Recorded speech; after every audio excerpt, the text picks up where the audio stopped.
Le chef de l'État guinéen a présidé ce lundi à l'université Gamal Abdel Nasser de Conakry la cérémonie de lancement officiel de la Semaine nationale de la citoyenneté et de la paix placée sous le thème 60 ans d'indépendance, une obligation de mémoire citoyenne. Cette troisième édition a connu la participation de plusieurs personnalités.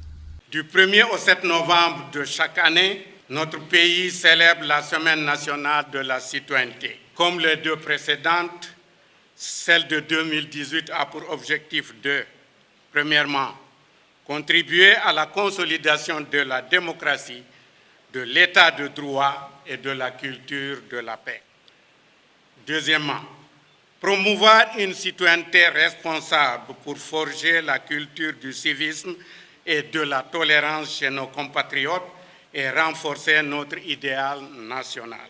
Troisièmement, sensibiliser la population sur les valeurs cardinales du savoir-vivre ensemble, du respect réciproque, du respect des lois, des institutions et des droits et libertés des citoyens. Quatrièmement, renforcer la prise de conscience de chacun sur l'importance stratégique de la citoyenneté et de la paix pour la construction d'une nation démocratique, le développement socio-économique de la Guinée, dans un environnement de paix sociale.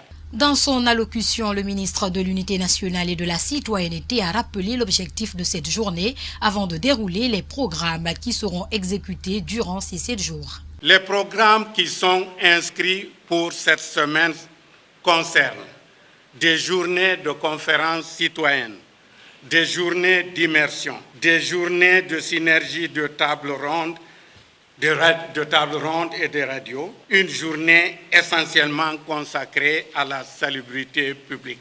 Excellences, Monsieur le Président de la République, distingués invités, pour l'émergence de cette citoyenneté recherchée, il nous faut de la volonté, du courage, mais aussi de l'innovation telle que cette loi instituant la Semaine nationale de la citoyenneté que vous avez instaurée dans notre pays, afin qu'elle contribue à faire naître des citoyens capables de porter le processus de construction de notre nation. A souligné qu'au terme du discours du ministre, le président de la République, Alpha Condé, ne s'est pas adressé aux citoyens. Il s'est contenté de serrer la main au ministre avant de sortir de la salle qui a abrité la cérémonie.